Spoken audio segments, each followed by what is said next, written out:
लिखा हुआ है, कलशस्य मुखे विष्णु कंठे रुद्रा समाश्रिता मूले त्वस्य स्थितो ब्रह्मा मध्य मातृगणा स्मृता। सभी देवताओं का वास उस कलश में रहता है जल में।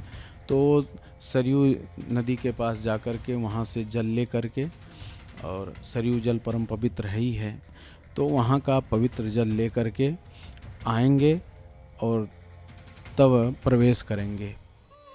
22 जनवरी को भव्य राम मंदिर में रामलला की प्राण प्रतिष्ठा की जाएगी। अयोध्या में इस प्राण प्रतिष्ठा से पहले ही 16 जनवरी से पूजा अनुष्ठान शुरू हो चुके हैं। आज दूसरे दिन की पूजा हो रही है, लेकिन इस पूजा में क्या खास है और क्यों और कैसे हो रही है ये पूजा, ये जानना भी जरूरी है। ये जानने के लिए हमने बात की पंडित कौशल्य नंद वर्धन मिश्र से।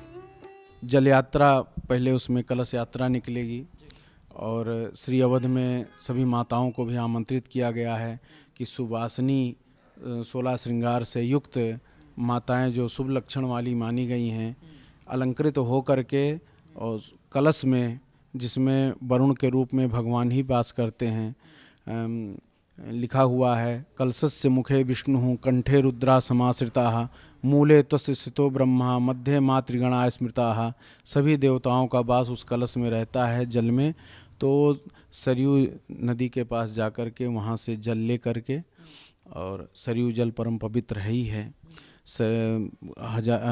हजार मनवंतर तक जो काशीवास का फल है, जो मथुरा में रहने का फल है, और 60,000 वर्ष तक विधान पूर्वक जो गंगा स्नान का फल है, वो हमारे केवल सरयू मैया के दर्शन मात्र से प्राप्त हो जाता है। अयोध्या में आधे पल रहने मात्र से प्राप्त हो जाता है।